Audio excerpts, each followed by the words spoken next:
Hello, everybody. This is episode 3 of the podcast. And here we have a incongruent thinking and me, but and this topic we'll talk about studying method. With the time until the Cambridge summer examinations narrowing, I'll be talking about mental health issues caused by assessments and how to successfully conquer them. Examinations bring about a multitude of feelings upon any individual. Pressure from yourself and those surrounding you could cause complications such as stress and anxiety, putting your health and academic performance at risk. Of course, different people have different things that go on through their mind when facing exams. For example, when someone is worried about whether they will pass or not, another will be worried about getting the highest score, while someone else will not be worrying at all, since they know what score they're likely to get.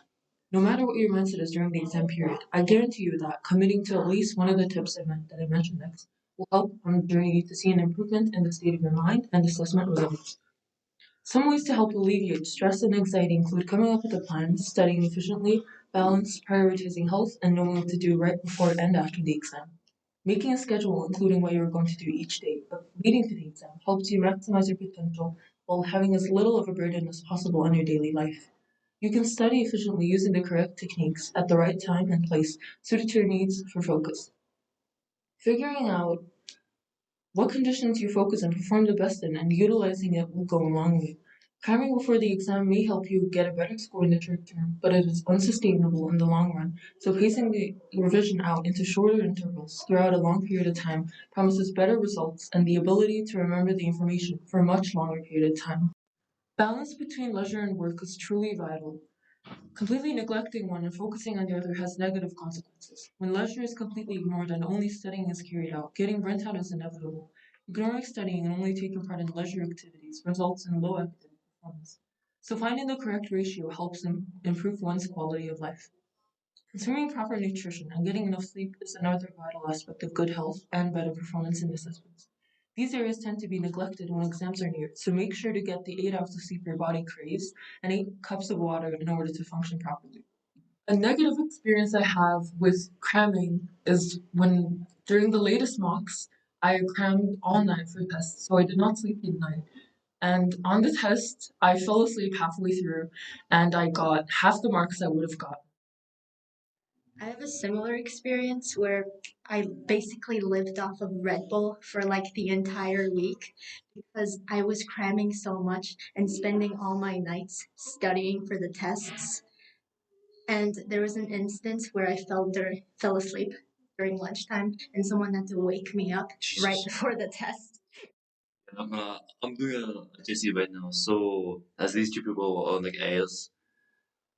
I mean, I do clam before, but like not as bad as them. So, and soon in the summer I'll take it as well, and hopefully I won't cram on the Red Bull. Do not cram. It's a bad idea. So this is what I did to achieve high grades in my GCSEs. Number one, it's essential to create a separate serene space for you to study. This space should mostly be used for studying or any work-related activities. So when you're in that space, you automatically start working. When you're studying, you should isolate yourself from any distractions, turn off your notifications, and leave your phone in a different room. Number two, taking notes. Taking notes, it works for some people and it doesn't work for some people, but for me it does.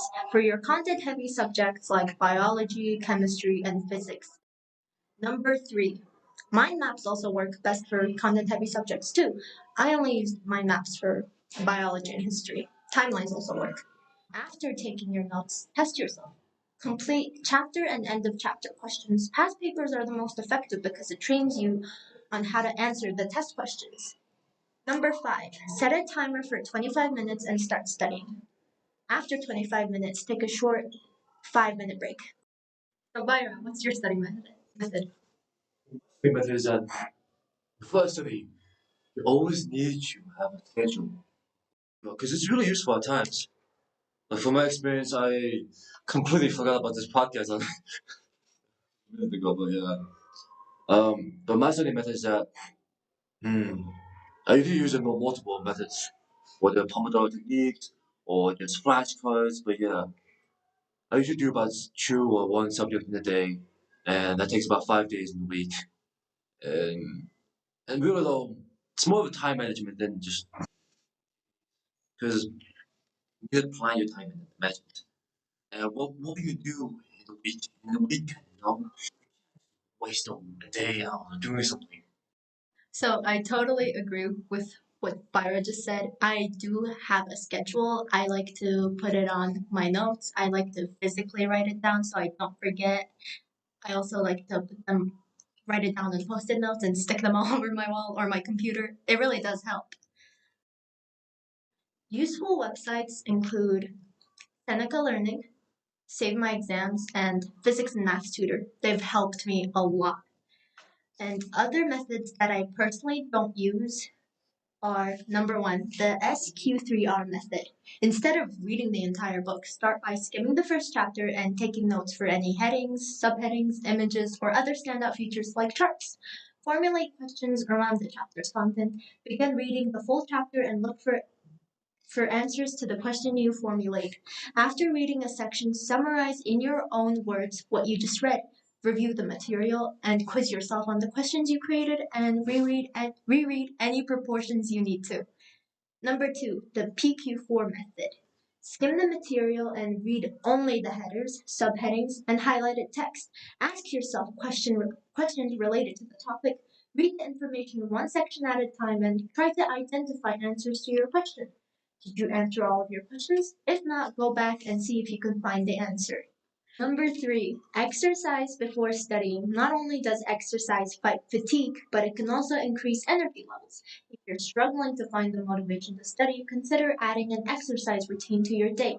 Kickstarts brain function and can help improve memory and cognitive performance. Releases endorphins, which can improve your mood and reduce stress levels. Number four, study before you go to sleep. Sleep is crucial for your brain to function, memory formation, and learning. Studying before you sleep, whether it's if it's reviewing flashcards or notes, can help improve recall. According to Scott Carney, a researcher from the University of York, when you're awake, you learn new things, but when you're asleep, you refine them, making it easier to retrieve them and apply them correctly when you need them the most.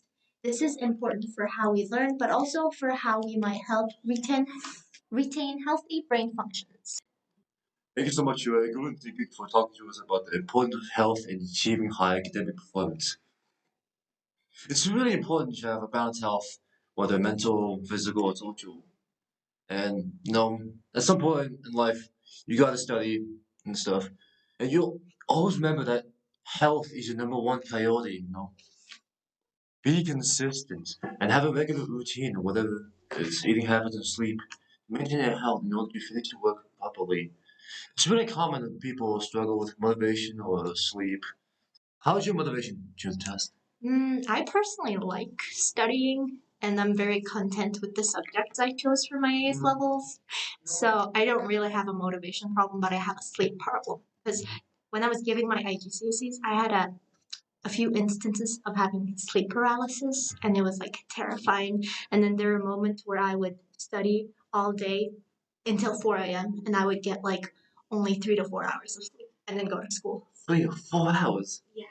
That's not healthy. No, it wasn't. What about you, Tinker? I personally have quite a lot of problems with sleep because most of the time, even during non-exam periods of time, when I get into bed, I lie there for like at least like an hour and at most like all night just thinking about stuff and I can't get my mind cleared enough to go to sleep sometimes. So that's a really big problem. Yeah, honestly, I also have a sleep problem as well.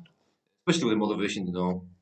Sometimes you see at work, and you just in your mind you just don't know what to do. But I used to have a really bad sleeping problem last year.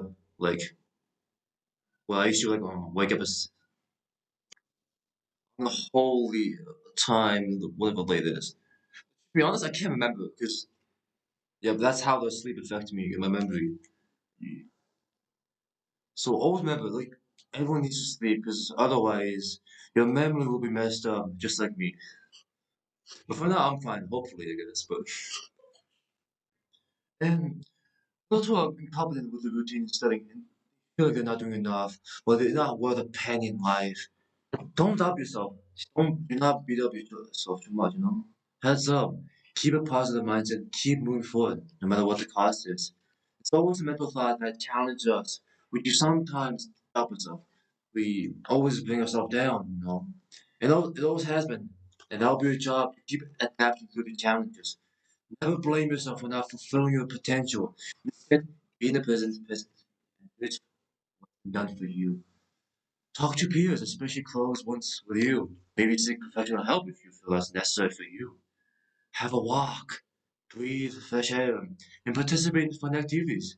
Do what you love. And again, your choice to make, but always maintain a healthy routine, casually and regularly. Have a positive attitude. Stay calm, observe, be kind to everybody. Seriously, some atrocious things at school. Guys, for listening to our podcast, and good luck to all of you people who are taking the upcoming summer exams.